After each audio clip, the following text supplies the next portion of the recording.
Bonjour à toutes, bonjour à tous. Je suis réellement ravi de vous retrouver pour un nouveau live au sein de ce groupe Leader Time. Un nouveau live qu'on va pouvoir partager sur une thématique un peu particulière. Et en fait, il va s'agir d'un live qui, en même temps, sera un live atelier puisque vous allez pouvoir pratiquer. Donc, avant qu'on soit dans l'introduction, dans la présentation de l'experte du sujet que je vous avais annoncé, je voudrais m'assurer que vous avez à votre disposition un petit peu d'espace. Est-ce que vous avez un petit tapis si vous avez ça? Est-ce que vous allez pouvoir pratiquer puisque vous l'avez vu, on va parler et on va évoquer ensemble un sujet éminemment essentiel puisque le sujet de la mobilité articulaire et de la posture. C'est un sujet qui est vraiment important que, pour le coup, moi je suis toujours, comme vous savez, très vigilant de savoir ce qui est proposé sur le leadership, sur le mindset évidemment, sur le bien-être, sur le rapport au corps. Et il n'y a que Emeline, que je vais vous présenter dans quelques instants, qui propose cette approche-là. C'est quelque chose d'absolument unique et c'est pour ça que j'ai grand plaisir à vous présenter ce nouveau live et je vais donc proposer à Emeline de nous rejoindre. Bonjour Emeline, comment vas-tu? Bonjour à tous. Je vais très bien aujourd'hui. J'espère que vous allez bien. Je pense que tout le monde va bien et je suis sûr en tout cas que tout le monde ira encore mieux lorsqu'on aura fini cet atelier grâce à tes bons soins et grâce à ton intervention. Ok, super.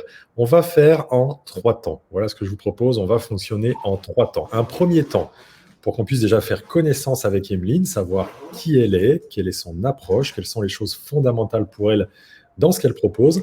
Ensuite, Emeline, tu vas nous proposer un atelier en direct live, quelque chose de concret, quelque chose d'opérationnel pour qu'on puisse passer des mots à l'action et qu'on puisse voir véritablement comment on met tout ça en situation. Et puis à la fin, s'il y a des questions qui viennent, eh bien à ce moment-là, on se prendra un petit temps pour être sur ces questions-réponses. Alors, Emeline, sans plus tarder, est-ce que tu peux te présenter?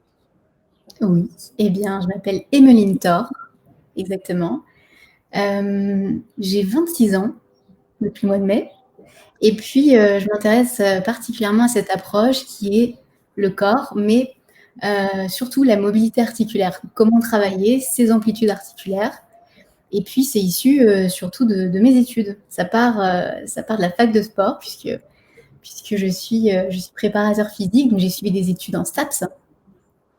Et au fur et à mesure de ces approches, donc on peut prendre plusieurs parcours différents, être professeur de sport, être dans le management, dans les événements sportifs. Et j'ai choisi du coup l'orientation entraînement sportif pour être coach sportif.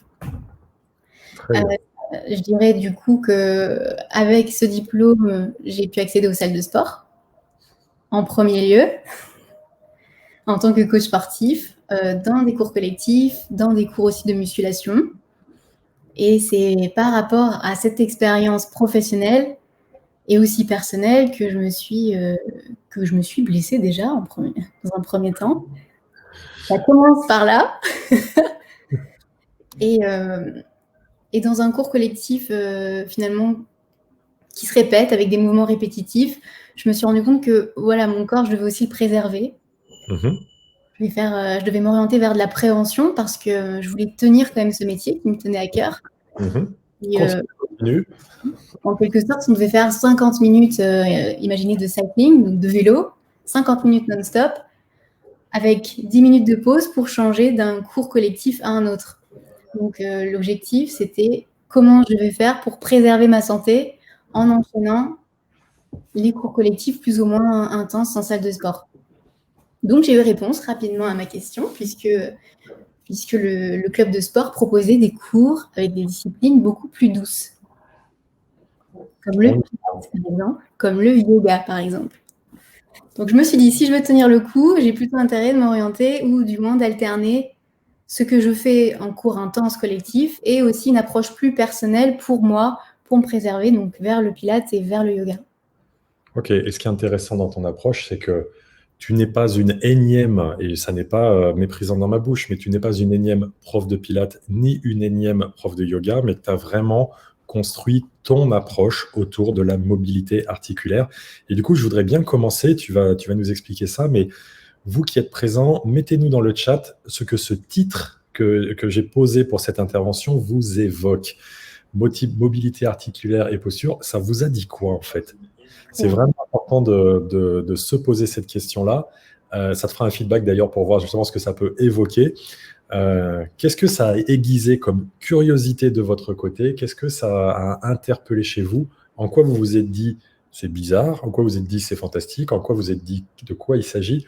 Qu'est-ce que ces thèmes-là vous évoquent? Je serais très, très, très curieux de voir ce que ça dit pour vous et en quoi ça peut vous interpeller. Pendant que vous commencez à nous dire ça, on a un petit décalage entre le moment où ça nous arrive sur nos écrans avec Emeline et le temps où vous marquez les choses.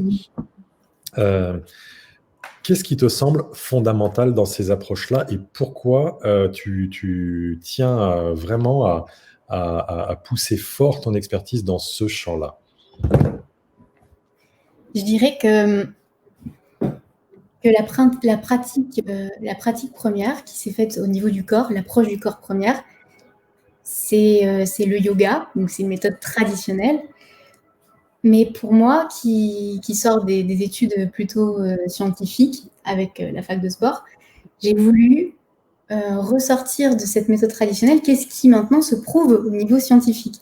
Donc faire ce rapport, ce lien entre les deux. Qu'est-ce qui se passe au niveau de la cellule? Qu'est-ce qui se passe au niveau du muscle quand je m'étire? Qu'est-ce qui se passe au niveau du corps? Donc, je dirais que c'est ça la première chose qui me paraît importante, c'est le lien qu'aujourd'hui je tente de faire entre les méthodes traditionnelles. Et parce qu'en fait, finalement, je pense qu'elles ont toutes quelque chose en commun, c'est le mouvement. Et donc, que ce soit par le pilate, par le yoga ou par du renforcement musculaire, ça parle du corps. Et après, ce qui va différer, c'est selon la personne, selon l'objectif de la personne, ce dont elle a besoin. Et la deuxième chose, c'est que finalement, on ne va pas entraîner la même structure de tissu selon si on choisit du pilate, du yoga ou du renforcement musculaire. Donc, je voulais savoir, voilà, profondément et scientifiquement, comment je pouvais comparer ces méthodes et pourquoi pas en faire une approche globale. Et ta méthode pour le coup. Exactement. Et ma méthode pour le coup. Et ta méthode pour le coup. Ok, super. Quels sont les bénéfices qu'on peut trouver lorsque on est accompagné par toi sur cette méthode et lorsqu'on met en œuvre les exercices que tu nous proposes et qu'on va expérimenter dans quelques instants? Je dirais que la première chose physique que l'on va éprouver, c'est moins de tension. Plus d'aisance dans le mouvement, moins de douleur, donc plus d'aisance dans la posture, dans le quotidien. Qu'est-ce que ça apporte également? C'est des automatismes en fait, des automatismes dans le quotidien ou dans la pratique sportive, pour les sportifs, de prise de conscience. Donc plus profondément, qu'est-ce que cette méthode apporte? C'est de la conscience liée à la posture, liée au mouvement et donc liée aux récepteurs à l'intérieur du corps. Excellent. Excellent. On a des commentaires qui nous disent que derrière chaque blessure physique, il y a une blessure psychologique. Qu'est-ce que ça t'évoque? Ça m'évoque le lien, ce lien entre le corps et le mental. Et puis finalement, c'est vraiment deux choses. Ok, oui, on peut être blessé physiquement parce qu'il sous-entend, enfin derrière, il y a quelque chose qui sous-tend de la blessure émotionnelle. Et inversement, une blessure émotionnelle peut aussi amener une blessure corporelle. Donc oui, je suis vraiment... je m'oriente justement là-dessus et scientifiquement, en plus de ça, il y aurait de plus en plus d'approches qui diraient que comment le corps, qu'est-ce qu'il y a à l'intérieur du corps qui réussit à faire ce lien entre le physique et le psychique. C'est super intéressant. Et pour mettre un mot dessus, spécifiquement le fascia, aujourd'hui on dit que c'est le fascia, que j'expliquerai certainement après, qui fait le lien avec cette émotionnel et ce corporel. D'où l'idée d'agir sur les fascias en question pour justement arriver à ce que ce lien ne soit pas un choc, mais plutôt une connexion. Exactement. Ok. OK, excellent. Est-ce que, parmi les gens qui nous regardent, vous auriez, avant qu'on passe à l'exercice, mais vraiment j'insiste, l'enjeu là, c'est qu'on soit en atelier, en exercice très, très vite. Est-ce que vous auriez une question préliminaire qui vous semble important à poser avant qu'on se mette en action? Donc on va avoir un petit décalage, entre le temps où les questions viennent, si elles viennent ou pas. Et pendant ce temps-là, Mmh. peut-être que, Emeline, tu peux nous dire, est-ce qu'il y aurait des contre-indications ou pas, ou des précautions à prendre sur ce que tu vas nous proposer dans quelques instants? Mmh. Eh bien, je dirais que vu qu'on parle de conscience, on va donc déjà individuellement, à titre personnel, écouter son corps. Donc, dans les étirements que l'on va faire juste après, c'est finalement déterminer où est sa limite. Donc, des fois, on ne sait pas vraiment bien la déterminer. C'est juste. Mais je dirais que si on pouvait se fixer une règle entre nous par rapport à la pratique que l'on va faire, c'est s'étirer, pratiquer sans douleur déjà. Voilà, donc les personnes qui nous regardent, que ce soit en direct ou en replay, si une douleur arrive, on fait un petit peu machine arrière. C'est Voilà, ça? exactement. Exactement. Donc ça, c'est la première chose. Un étirement sans douleur. Donc il s'agira du coup de rentrer à l'intérieur de son corps, mais pas que. C'est aussi chez vous avoir un cadre qui vous le permet. Est-ce que vous êtes chez vous ou au bureau et dans un cadre plutôt silencieux? Est-ce que vous choisissez de mettre de la musique? Est-ce que vous avez d'autres perturbations autour de vous? Comme des portes qui peuvent claquer, par exemple. Je sens que la propos. Donc voilà, un cadre, un environnement calme et surtout bénéfique pour pratiquer. OK. Écoute, j'ai le sentiment qu'on n'a pas de questions, ce qui Ok. veut certainement dire que tout le monde a envie de voir ce que tu proposes et comment tu peux nous aider à travers ta méthode très, particulière à travailler justement sur l'amplitude articulaire et la posture. Donc, ce que je vais faire pour te laisser la place et que tout le monde voit bien ce que tu nous proposes, je vais me retirer de l'écran, je suis toujours là et je te Oui, laisse animer désormais cet atelier. C'est à toi. ok, génial. Moi, je vais rester encore un tout petit peu assise puisque je parlais justement des règles qu'on pouvait mettre en commun par rapport à cette pratique, donc l'étirement sans douleur. Et je voudrais aussi spécifier qu'on va pouvoir ensemble donc, s'étirer de manière peut-être un peu différente que vous faites d'habitude, puisqu'on va aller chercher plusieurs plans, plusieurs amplitudes dans l'étirement. Et en plus de ça, nous allons tenter de synchroniser notre respiration avec le mouvement. Donc c'est peut-être la chose la plus complexe, puisque ça rajoute une information. C'est pour ça que nous allons tout d'abord faire une phase de respiration tranquillement ensemble debout. Si vous avez un tapis, si vous avez une serviette, on va le faire debout. Et ensuite, progressivement, on va amener le mouvement. Et ensuite, on va tenter de combiner les deux. Donc, le challenge pour moi, c'est de ne pas voir ce qui se passe derrière l'écran. Donc, si vous avez des questions, je pense que Nicolas Rimbaud pourra les voir déjà sur le chat. Absolument. Super. Donc, je me suis mis, moi, de mon côté, sur un tapis. Et normalement, ça va être bon. Voilà, au niveau de l'angle. Donc, si vous êtes debout chez vous au bureau, c'est le moment ici de vous placer en posture debout, les deux pieds au sol. J'espère que vous m'entendez bien aussi. Les bras le long du corps. Et je vous invite ici à fermer les yeux quelques instants, avec les épaules relâchées, avec les genoux légèrement fléchis. Ici, fermez les yeux. Et inspirez, expirez uniquement par le nez.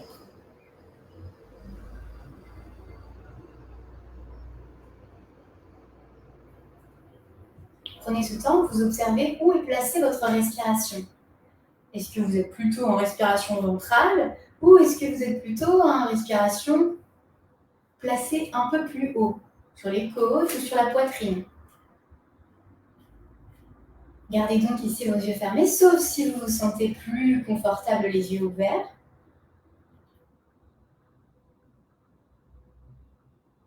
Et continuez de respirer de la manière la plus naturelle possible. Pour l'instant, nous n'avons rien changé au rythme de votre respiration.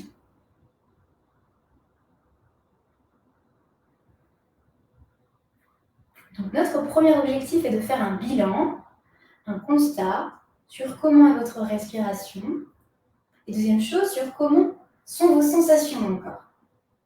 Donc, tout en étant debout, est-ce qu'il y a des gênes particulières ou des sensations qui sont agréables? Ça peut être aussi, tout va bien, je me sens bien debout.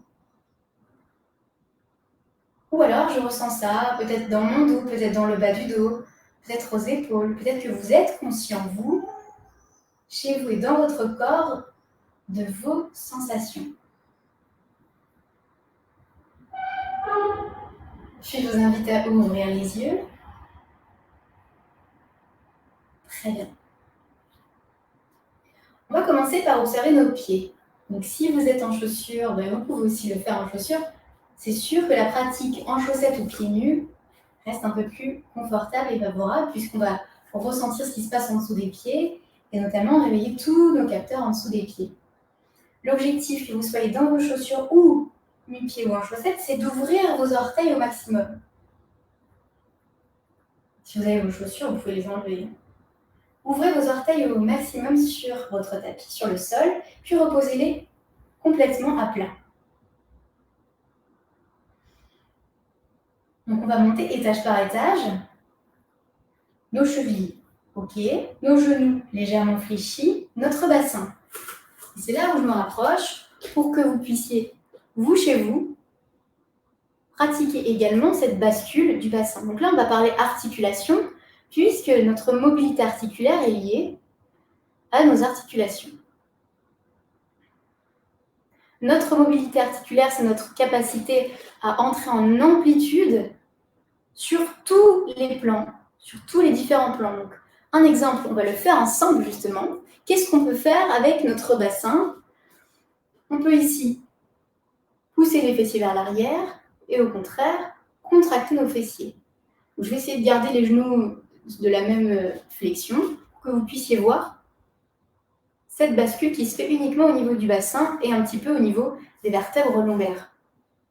Donc, pratiquez la rétroversion chez vous, qui consiste à contracter le fessier, et pratiquer l'antéversion. Tentez de placer votre bassin dans le juste milieu entre les deux.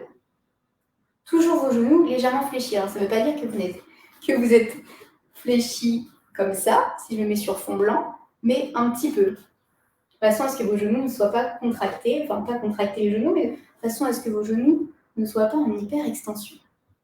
Ok, très bien. Donc ce qu'on peut faire avec nos membres ici, on peut fléchir. Donc ça c'est une flexion. Ici c'est une extension. Flexion, extension, et bien c'est parti. Je vous invite à faire ce mouvement avec votre jambe droite ou avec votre jambe gauche. Vous laissez balancer votre jambe devant et derrière. Je reviens face à vous. Ralentissez le mouvement, puis reposez vos deux appuis-pieds. Ok, super. Même chose de l'autre côté. Transfert du poids, la flexion, l'extension. Et c'est parti. Laissez balancer, laissez votre haut du corps s'équilibrer s'il a besoin de s'équilibrer. Gardez votre port de tête droit.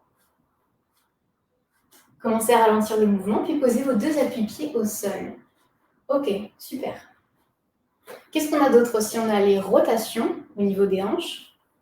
C'est important de comprendre ces termes-là, puisque dans notre pratique, je vais intégrer justement ces termes d'orientation de nos membres. Donc, je vous demande ici de fléchir le genou, hauteur de hanche, le droit, par exemple. Je ne sais pas si vous êtes en miroir ou pas ici. Et puis d'ouvrir, donc rotation externe, puis de refermer, rotation interne. Ouverture, rotation externe, et fermeture, rotation interne. Revenez dans l'axe, face à votre hanche, puis reposez. Changez de côté. Donc, chez vous, si on fait ce mouvement-là, vous êtes en rotation. Et ici, vous êtes en rotation. Ok, ça marche. On peut également passer notre genou vers le sol, qui consiste à insister encore plus sur notre rotation. et aussi ouvrir l'intérieur. Donc les rotations internes ici peuvent se faire avec le genou vers le sol, le talon vers le plafond. Qu'importe si vous avez l'amplitude, notre amplitude, la même ou pas, vous avez votre amplitude, celle qui est propre à vous. Ok. On a fait notre bassin. Gardez vos genoux légèrement fléchis. On va s'occuper maintenant de notre colonne vertébrale. On va dire qu'elle est segmentée en 3 parties. On a notre partie lombale ou lombaire, donc nos vertèbres qui se trouvent dans le bas du dos. Ensuite, on a notre partie thoracique et ensuite notre partie cervicale. Alors, si vous observez chez vous, nous avons un creux dans la partie cervicale et un creux dans la partie lombaire. Des fois, ce creux, chez certaines personnes, il est effacé. Donc, ça veut dire que, hop, je vais me placer plutôt sur le fond blanc, qu'on est plutôt en rétroversion. Ou des fois, le creux cervical est plutôt effacé. Et donc, ça voudrait dire qu'on est plutôt en antéprojection de notre tête. Donc, ça, c'est souvent dû à nos écrans, que ce soit sur l'ordinateur ou sur le téléphone. Donc, ici, on va donc travailler au fur et à mesure tous les étages articulaires de notre colonne vertébrale. Un exemple, la flexion et l'extension de la colonne. Quand je parle de flexion, je me redresse et tout doucement, je vais rentrer mon menton-poitrine et enrouler mes vertèbres les unes après les autres vers le sol. Rentrez le menton à la poitrine, laissez-vous guider par ma voix ici. Relâchez votre tête, relâchez vos épaules. Qu'importe si vous touchez le sol avec le bout des doigts ou non, on va rester un instant ici. Sur le même principe que la respiration tout à l'heure, nous allons tenter d'ancrer les sensations que nous avons ici à notre corps. Gardez les jambes tendues, sauf et si seulement si vous avez une tension trop forte, de type vous grimacez chez vous, vous pouvez bien sûr réfléchir. Si ça va, et que vous remontez plus ou moins, si vous pouvez tenir l'étirement ici, restez ici.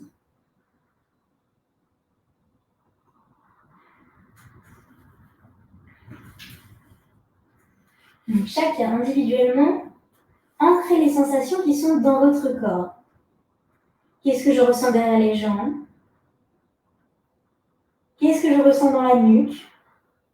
Donc là, notre corps il est déjà bien réveillé. Si on le faisait le matin, peut-être, certainement, que nous aurions plus de petites tensions, d'étirements, de sensations d'étirement le long de la colonne vertébrale. Pour certains, vous avez le sol au bout des doigts. Pour d'autres, observez justement la longueur où vous en êtes au niveau de vos bouts de doigts. S'ils sont mi-tibia, s'ils sont au niveau des genoux. Observation des sensations et observation physique de votre corps. Je vous laisse prendre une inspiration par le nez. Et dans l'expiration, je déroule mon dos, vertèbre après vertèbre. Les épaules et la tête en dernier. Ok, il s'est passé quelque chose déjà dans le corps. Donc, je vous rappelle, on est entré dans la conscience de ma posture, la conscience du mouvement, avec simplement une flexion et une extension de la colonne vertébrale. On va donc rajouter maintenant un paramètre, celui de la respiration, puisque je parlais tout à l'heure de synchroniser respiration et mouvement. On va le faire sur plusieurs flexions, plusieurs extensions, et surtout en fonction de votre propre rythme à vous. Je vous laisse observer ce que nous allons faire avant de commencer. Genoux légèrement fléchis, mon bassin mi-rétroversé, mi-antéversé, le juste milieu entre les deux. Et on va enrouler vertèbre après vertèbre. Une fois que je suis descendue, je remonte. Une fois que je suis remontée, je redescends. Et on va le faire 5 fois en tout. Je vais vous poser une question auquel vous n'allez peut-être pas répondre, mais est-ce que vous êtes prêts? Ok, redressez votre regard, inspirez. Et en expiration, je vous laisse descendre, vertèbre après vertèbre. Une fois que vous êtes en bas, remontez. Une fois que vous êtes en haut, redescendez. Ça fait 2. Et je remonte. Et je redescends. Ça fait 3. Encore une fois, qu'importe. Le but n'est pas d'aller toucher le sol avec le bout des doigts, mais simplement de faire fonctionner notre chaîne postérieure, donc nos muscles de la chaîne postérieure.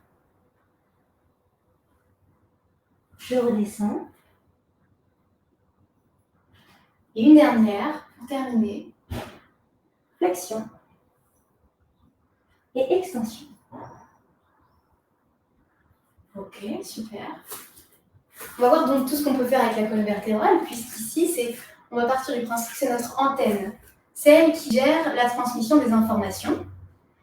Ce qu'on peut faire, c'est donc la flexion et l'extension. On peut donc faire aussi les rotations. Pour ça, écartez vos pieds, fléchissez vos jambes, posez les bras droits. Donc je pense que vous êtes en miroir si moi je pose mon bras gauche. Posez les bras droits au sol. J'ai bien écarté. Si vous n'atteignez pas le sol, écartez encore un peu plus. J'ai posé ma main au sol. Mon autre bras vient se placer devant. Ok, jusque-là, ça va. Puis sur le côté, en angle droit. Ok, prenez une inspiration. Et à l'expiration, ouvrez votre bras gauche. Le bras gauche se monte lentement vers le plafond pour engager cette rotation de la colonne vertébrale. Je reviens, angle droit et devant, et repose pour changer de main. Puis c'est parti, bras gauche, bras droit pardon pour vous, devant, côté, plafond, reviens côté, devant et seul.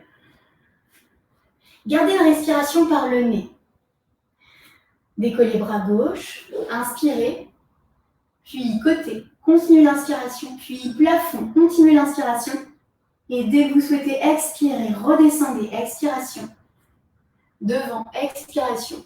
Et au sol, expiration. Dernière fois sur l'autre côté, inspiration devant, côté, plafond, côté, devant et seul.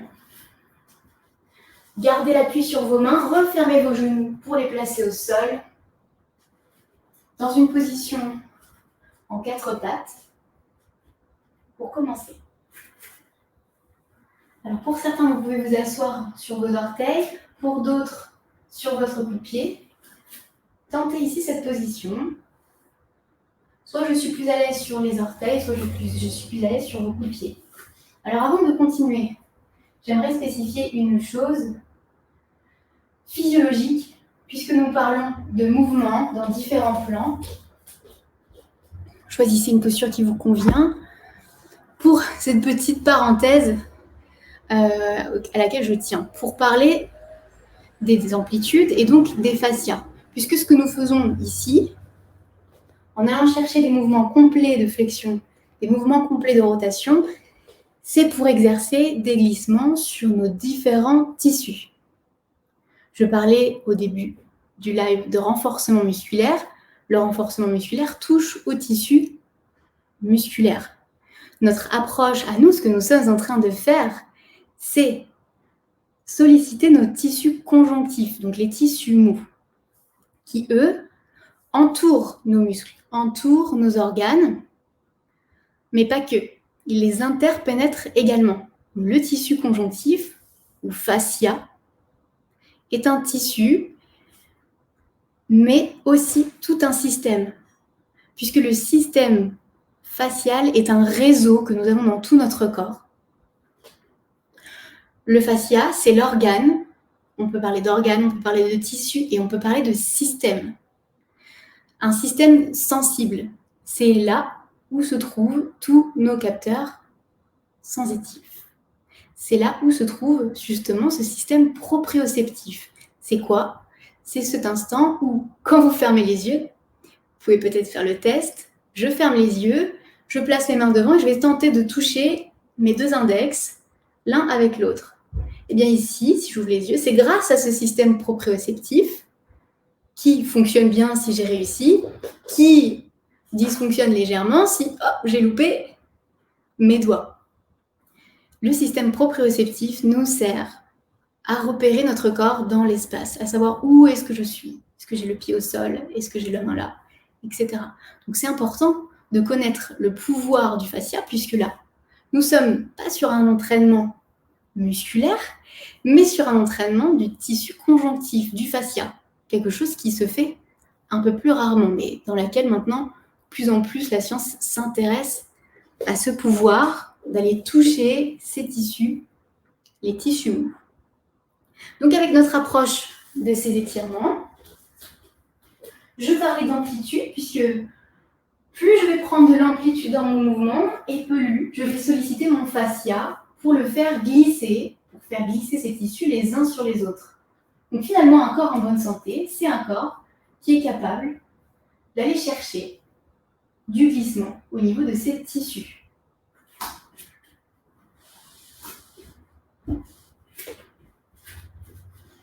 Je me remets en 4 pattes.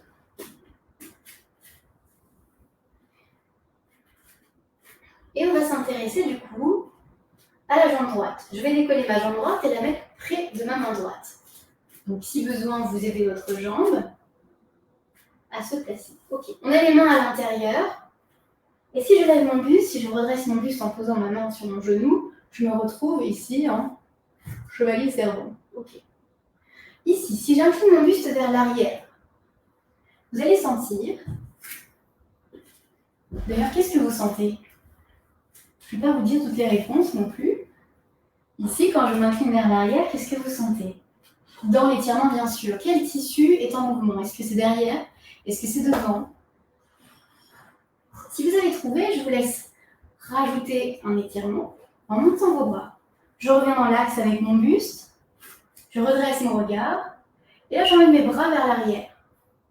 Puis mon buste vers l'arrière. Et je reviens les mains devant. On va le faire en mouvement. Et donc en respiration. J'inspire sur place. Redresse mon regard. Et j'expire, je monte les mains. Et j'incline mon buste vers l'arrière. Pourquoi pas orienter le regard légèrement vers le plafond. Descendez vos épaules, gardez vos épaules basses, puis revenez. Encore une fois, j'inspire. J'expire. Et j'ouvre. Tout doucement, je reviens. Posez ma main sur mon genou. Alors c'est là où on se dit, bon, mince, ma sangle abdominale m'a lâché un petit peu. Ce qui fait que dans mon dos, il s'est créé quelques pincements au niveau de notre zone lombaire. Donc oui, ici, dans les étirements, quelquefois notre chaîne, notre sangle abdominale est nécessaire pour limiter l'amplitude. Si je ne pense pas à mes abdominaux, je peux aller aussi loin. Par contre, si je contracte mes abdominaux, je vais rester dans un étirement de la chaîne antérieure, tout en protégeant mon dos. Et je reviens. On va le faire de l'autre côté, cette fois-ci en contractant, ou du moins en mettant de la conscience sur nos abdominaux. Changez de jambe. Donc, notre objectif est d'aller tirer, peut-être que dans un cours classique. Imaginez un cours de stretch. Vous allez en cours collectif ou en cours individuel, on vous demande d'aller pousser votre bassin vers le sol. Ok, très bien. Là, j'ai fait que la moitié du chemin, puisque ma chaîne musculaire ou myofaciale, c'est-à-dire le lien entre le fascia et le muscle, eh bien ici est tiré, on va dire que de l'orteil jusqu'à la hanche. Si je veux agir dans toute l'amplitude et donc sur toute la chaîne myofaciale, il faut que j'aille chercher la partie haute aussi du corps et même jusqu'au bout des doigts. Donc là, j'ai choisi de protéger un peu plus notre dos en restant en angle droit devant et derrière. Placez vos mains devant, inspirez. À l'expiration, ouvrez vos bras. Inclinez légèrement votre buste vers l'arrière. Contractez vos abdominaux. Gardez vos abdos contractés. Soufflez, soufflez, expirez, expirez. Ça va aider les abdos à rentrer, à se contracter. Et je reviens. Alors bien sûr, si votre souffle est plus court, plus raccourci, vous êtes peut-être revenu avant, on va le faire encore 2 fois. Pour que vous puissiez ralentir ce rythme respiratoire aussi. Inspirez. Expirez, ouvrez. Contractez vos abdominaux, gardez, maintenez encore vos abdominaux. Et doucement, revenez en contrôle, en maîtrise. Dernière fois, inspirez. Et à l'expiration, même chose. J'ouvre les bras, je contracte mes abdominaux. J'incline mon buste vers l'arrière. Ouvrez votre regard. Et je reviens tout doucement. Placez vos deux mains à l'intérieur de votre pied avant. Puis passez en position assise sur votre tapis ou sur le sol.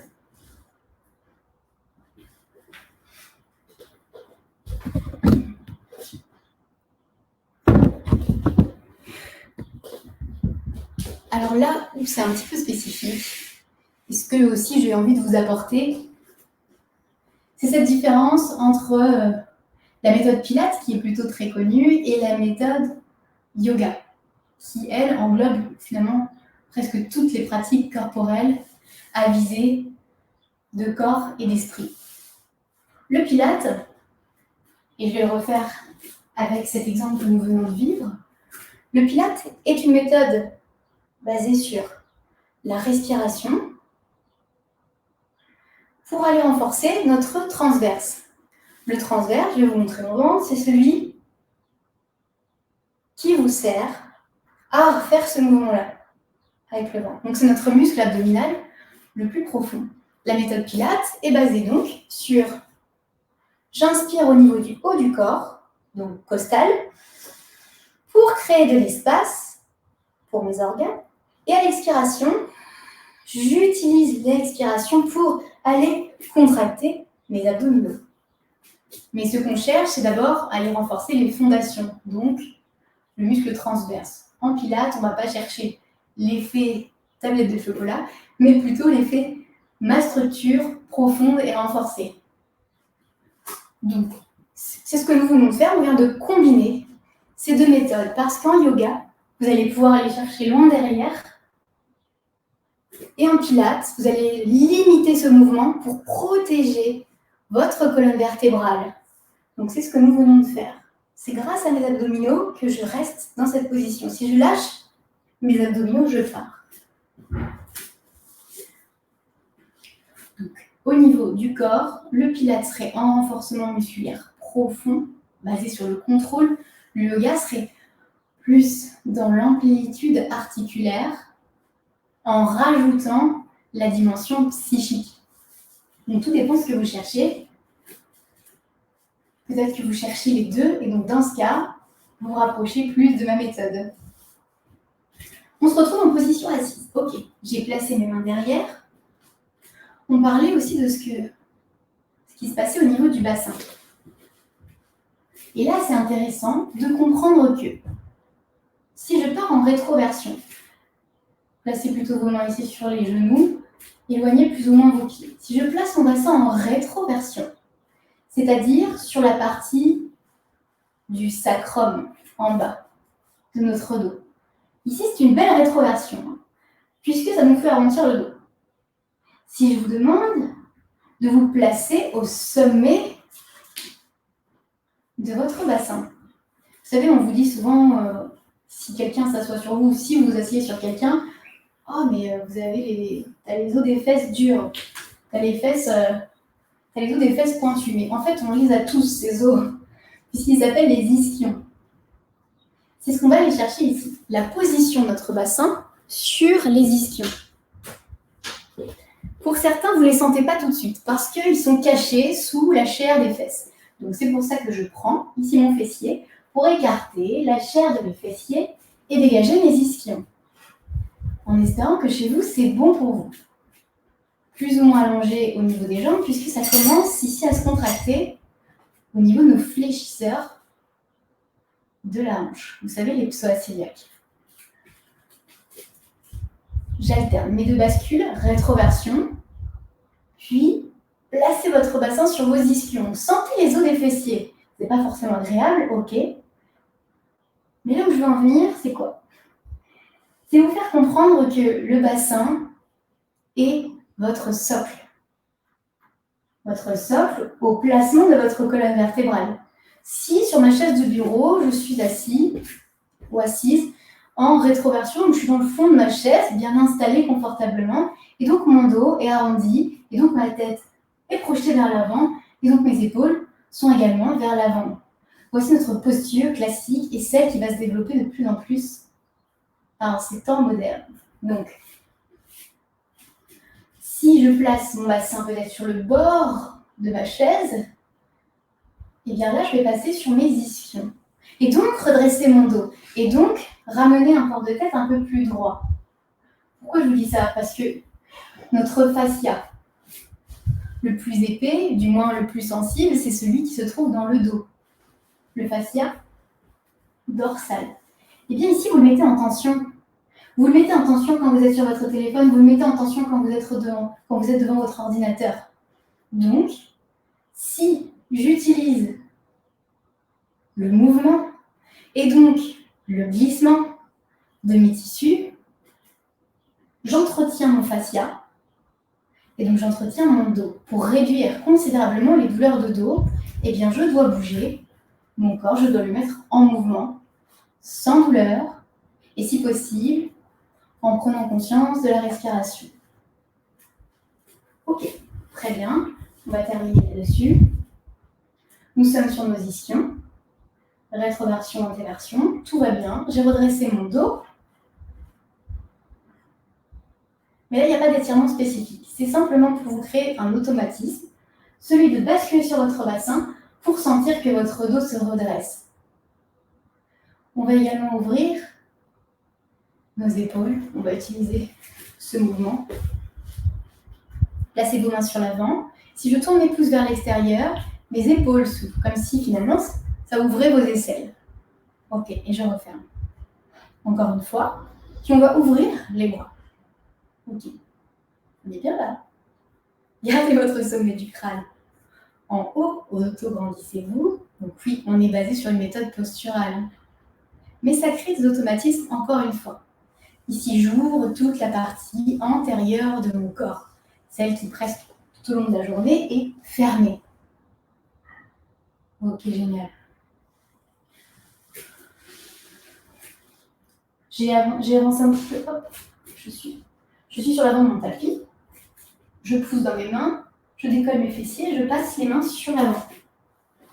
Donc si je me mets face à vous, ça donne ça. Vous vous retrouvez avec chacune des articulations en flexion. Mes chevilles, mes genoux, mes hanches. Donc pour certains, c'est confortable. Pour d'autres, il y a des douleurs plus ou moins ici. Je vous rappelle que vous pouvez vous placer dans une position qui vous est confortable pour vous. Observez notre mouvement. Vous allez ouvrir, nous allons fermer, ouvrir et fermer. Grâce à mon système proprioceptif, grâce aux fascias qui sont régulièrement en mouvement, je trouve mon équilibre facilement. C'est un mouvement que moi, mon corps, connaît. Peut-être que le vôtre ne le connaît pas encore, peut-être qu'il est déséquilibré. Eh bien, gardez ici cette conscience, peut-être un mouvement plus lent, gardez vos yeux ouverts. Vous n'êtes pas obligé ici de copier, d'imiter le mouvement, mais de le faire en intégrant le mouvement. Vous passez de l'imitation à l'intégration de ce mouvement. Apprenez tout simplement votre corps à gérer ces informations multiples d'équilibre et de mouvement en ouverture, plus le regard vers le haut et la fermeture. J'aimerais qu'on le fasse 3 fois ensemble. Dans l'inspiration, ouverture. Dans l'expiration, fermeture. Puis à nouveau, inspirez, ouvrez. Expirez, refermez. Et d'ailleurs, ça commence à chauffer au niveau des orteils, des chevilles. Tout est normal.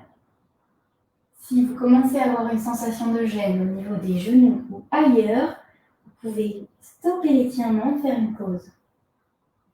Ok. Placez les mains à l'intérieur. Poussez dans vos mains. Pour renverser la tête, les fessiers. Gardez vos genoux fléchis. Relâchez votre tête, relâchez vos bras. Rappelez-vous, pour ceux qui étaient avec nous au début, on a fait un constat au début de la pratique. Faisons maintenant un constat après notre pratique. Je déroule mon dos vertèbre après vertèbre pour revenir en position debout. C'est le moment de notre constat. Vous savez, on va comparer nos sensations du début de cours à la sensation de fin de cours. J'inspire, je me redresse. J'expire, j'enroule mes colonnes vertébrales. Je relâche ma tête, je relâche mes épaules.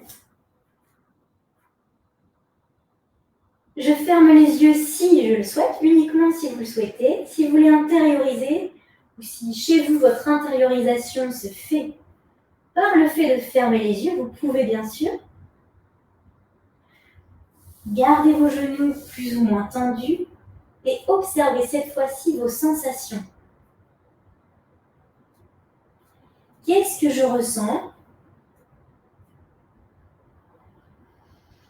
Est-ce que mes sensations sont différentes entre le début de pratique et la fin de pratique?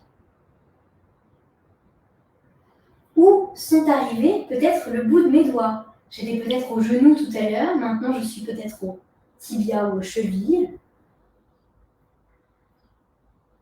Observez simplement ce qui est à cet instant précis.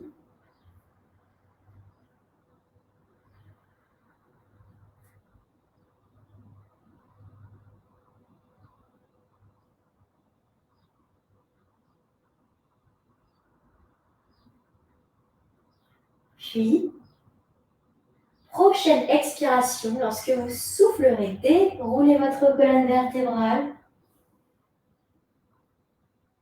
pour redresser votre regard. Commencez à bouger votre corps si besoin, vos épaules, vos orteils. Connectez-vous encore une fois à votre respiration. Observez votre respiration sur cette fin de pratique. Ma respiration est toujours par le nez. Elle est toujours au niveau de la poitrine. Ou bien je la sens plutôt au niveau du ventre maintenant. Ou bien des deux, du ventre et de la poitrine.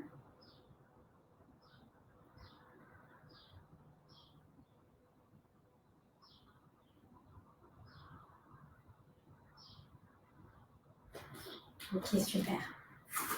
Donc, pour vous dynamiser un petit peu plus, donc là nous avons travaillé sur le ralentissement de la respiration, le ralentissement du mouvement, et donc sur notre système nerveux parasympathique, celui qui nous aide à nous calmer.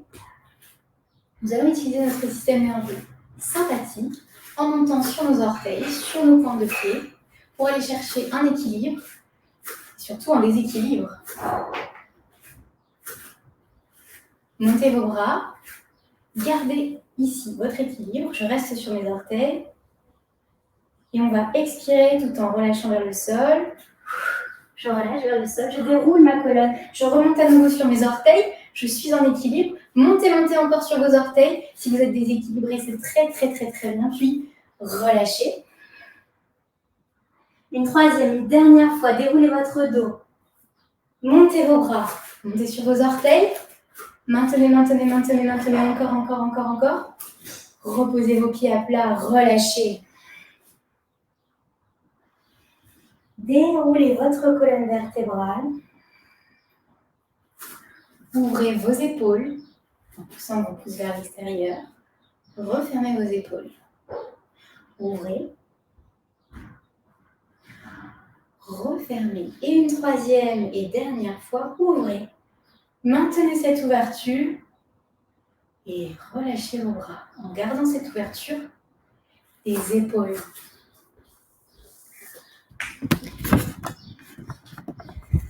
Si vous êtes déplacé, peut-être le moment de soit rester debout, soit revenir sur votre chaise.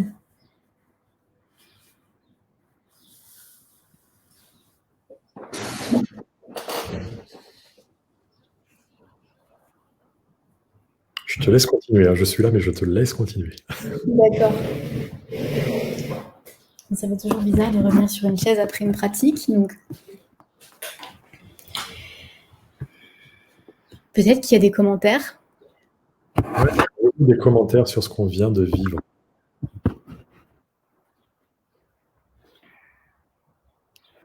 Avez-vous des commentaires? Avez-vous des questions? Avez-vous eu des sensations qui se sont révélées?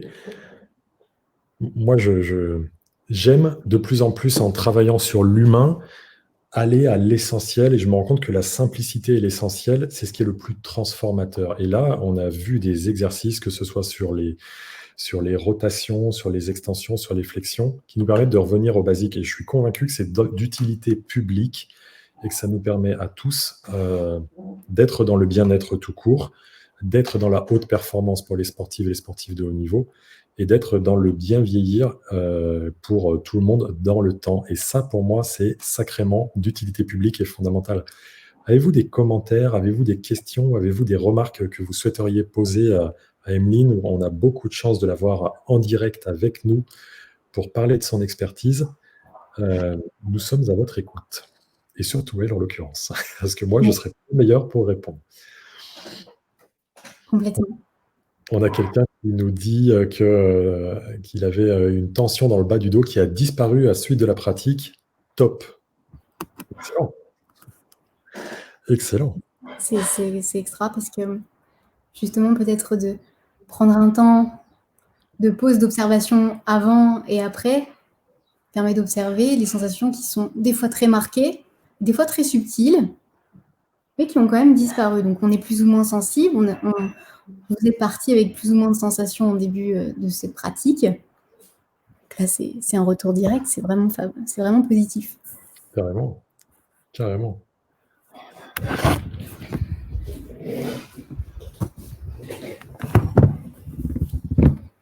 Alors j'aime toujours mettre un petit peu de...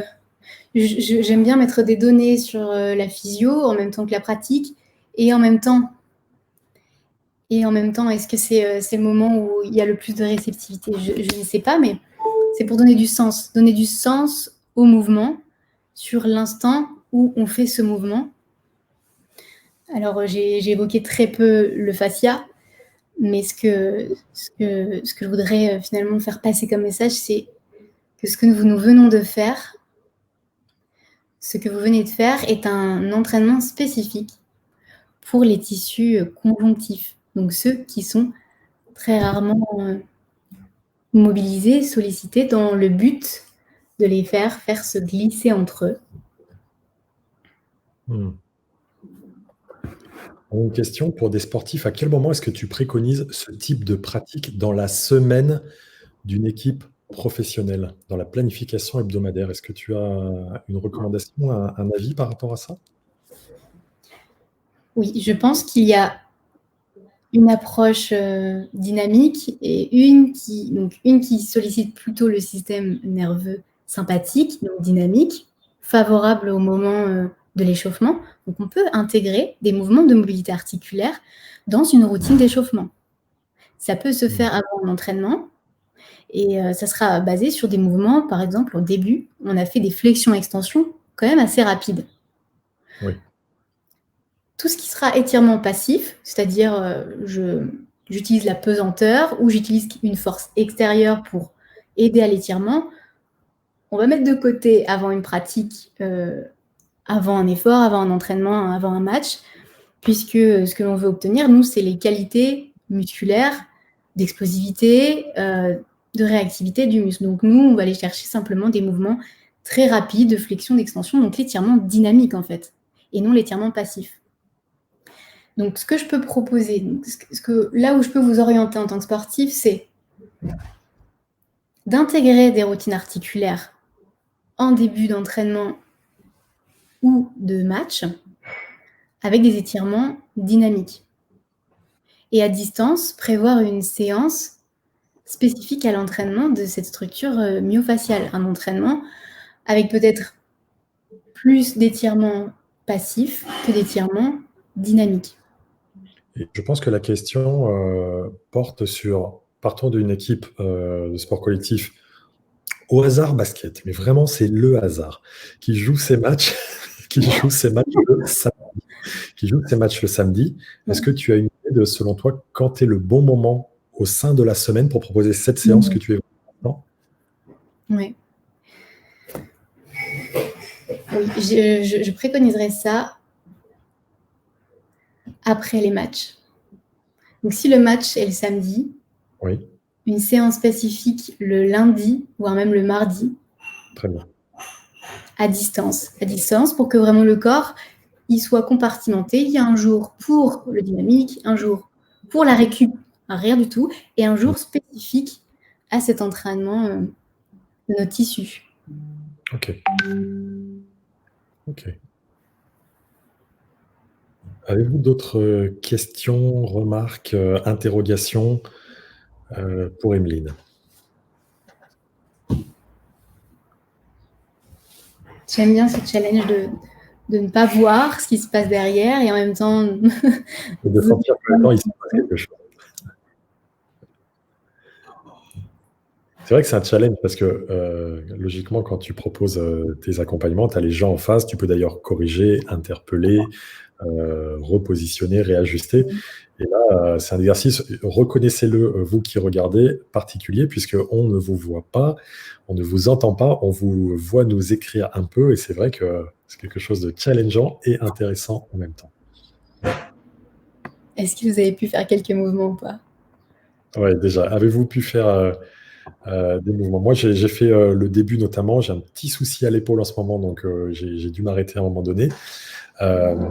Je me suis dit de toute façon que c'est quelque chose à intégrer dans notre quotidien. Et comment est-ce que tu proposes tes accompagnements d'ailleurs? Qu'est-ce que tu proposes comme programme là-dessus? Tu peux en parler là maintenant pour pouvoir faire savoir ça. Bah écoutez, là déjà c'est plus c'est une construction de ce programme. Je suis en construction de ce programme sous forme vidéo que j'ai proposé avant tout pour pouvoir mettre à disposition au plus grand nombre parce que c'est pas toujours évident de se déplacer sur de l'individuel. Donc il y aura toujours le format individuel, le coaching, l'accompagnement individuel de la personne qui est peut-être sur la demande, voilà, j'ai des douleurs spécifiques dans le dos ou au niveau articulaire. Donc le format individuel et après le format vidéo qui combinerait toutes ces disciplines, ces méthodes douces que sont le yoga, le pilate, mais avec une approche de la respiration, avec une approche d'étirement sans douleur et spécifique pour les fascias. Ok. Je vous invite à mettre dans le chat 2 choses. Proposez-nous un mot qui vous vient suite à cette séance. Quel est le mot que vous évoque cette séance? Petit exercice de réflexion / introspection. Est-ce que si je vous dis, voilà, cette séance vous appelle, vous fait réfléchir à quel mot, proposez un mot d'une part, et d'autre part, quel type d'engagement prenez-vous au regard de ce que vous avez pu, on a bien-être qui vient, au regard de ce que vous avez pu pratiquer, quel type d'engagement prenez-vous vous-même, pour vous-même dans votre quotidien, à la suite de cette séance, et ou pour les personnes que vous encadrez, que vous entraînez si on a des entraîneurs sportifs, que vous encadrez si vous êtes des managers, des dirigeants, des leaders. Donc, 2 demandes que je vous propose. Quels mots résonnent en vous à l'issue de cette séance? Et d'autre part, quel engagement prenez-vous pour vous? Est-ce qu'il y a un exercice en particulier qui vous a semblé plus fondamental à mettre en place pour vous? Il est fort probable qu'on ait des réponses différentes. Dites-nous ça dans le chat, qu'on puisse voir justement. Et vous savez que sur tous ces lives, il m'est très important que ça soit pas on est là et pour le coup, on attend passivement que ça se passe. Pour le coup, vous n'étiez pas passif. Je pense qu'une bonne partie d'entre vous a transpiré, a eu chaud. Moi, c'était le cas sur la première partie de séance que j'ai effectuée. Mais également la volonté qu'on s'engage et qu'on définisse un plan d'action pour soi-même derrière. Voilà, on a quelqu'un qui dit faire une séance collective pour mon équipe et personnellement 2 séances individuelles. Excellent, Benoît, très très bon. Quel mot ça évoque et quel engagement prenez-vous? Allez-y parce que ça peut vous sembler du pas grand-chose, mais en faisant ça, vous commencez déjà à vous programmer, à faire quelque chose de cette séance. Vous venez de consacrer 1 heure à assister à cette pratique très innovante et il est fondamental que ça ne soit pas juste 1 heure passée, mais bien quelque chose potentiellement de déclencheur pour vous aider à mieux avancer avec cette dimension. J'aime Deux beaucoup séances cette individuelles. idée de feedback. Vas-y. C'est génial parce que vous soyez entraîneur ou bien dirigeant ou autre, si vous avez aujourd'hui eu cette conscience d'une différence ou d'un bien-être ou d'une sensation, et qu'en plus de ça, vous pouvez le transmettre, c'est justement tout le but, je pense, du live, c'est que faire de cet outil? Si je l'ai senti, est-ce que je l'approprie déjà en premier à moi-même? Qu'est-ce que je décide d'en faire? Et puis si ça fonctionne très bien, alors comment je peux après ensuite le transmettre? Plus de conscience. Comment transmettre plus de conscience? C'est là tout le challenge de ces pratiques plus lentes et plus apaisantes. Et Vianney, oui. vas-y, continue. Je voulais revenir sur le fait que j'ai dit un peu plus tôt par rapport au yoga au pilates, que la méthode vers laquelle je me rapproche touche au fascia. Mais finalement, toutes les approches du mouvement, que ce soit de la course à pied, du renforcement, du sport collectif, ça touche au fascia. C'est juste que là, vu qu'on y met de la conscience, c'est surtout ça, l'objet, c'est d'y mettre de la conscience. Parce que sur les entraînements, imaginez-vous, vous êtes dans une salle de sport, vous êtes en train de courir et en même temps de regarder votre écran ou en même temps de regarder votre téléphone, vous n'avez plus du tout cette même conscience de je travaille mon corps, je travaille mon muscle.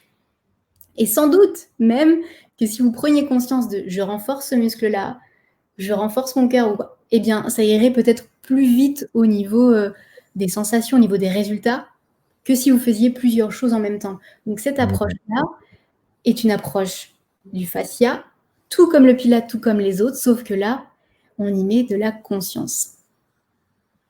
Et comme en toute chose, y mettre de la conscience et du focus sur le présent de ce qu'on est en train de faire, nous amène deux choses, un gap, une élévation de performance et de bien-être dans le même temps. Donc on a tout intérêt à faire ça dans cette société où, on en parlait avec Jean-François Ménard dans le live d'hier, le grand préparateur mental canadien qui coach mentalement des athlètes olympiques, dans cette société où on est multi-sollicité et où le déficit d'attention devient un mal majeur. Et l'avantage, c'est que tu peux aider aussi à travers cette méthode à revenir sur cet instant présent, sur ce que l'on est en train de faire, ce qui change la qualité de toute vie. Ok. Eh bien, écoutez, je pense qu'on est bien. Émile, je tiens à te remercier encore une fois pour la justesse de tes explications, parce que tu as réussi cet art difficile de nous expliquer physiologiquement et techniquement ce qui se joue et comment ça se joue, en étant très pratique. Également pour la précision des exercices que tu nous as montrés, les visuels qu'on voyait, les postures où on pouvait comprendre en même temps ce qui se passait, la juste coordination avec la respiration qui est fondamentale sur ces questions des gestes. Donc, merci encore de nous avoir consacré ce temps et partagé de ton expertise. Je te souhaite de continuer à rayonner, à partager ça parce que c'est vraiment quelque chose de fondamental. Et puis pour toutes les personnes qui auront vu ce live, que ce soit en direct ou en différé, je vous invite à en faire quelque chose, à y mettre de la valeur et pourquoi pas à solliciter Emeline par la suite pour pouvoir aller plus loin. Donc, je vous invite toutes et tous à vraiment continuer à mettre de la conscience sur ce qui se joue dans votre corps et à vous engager vers le mieux-être et la performance. Merci Emeline, merci beaucoup. Et puis, je vous dis à toutes et à tous, à très bientôt. Merci à tous, merci à toi Nicolas.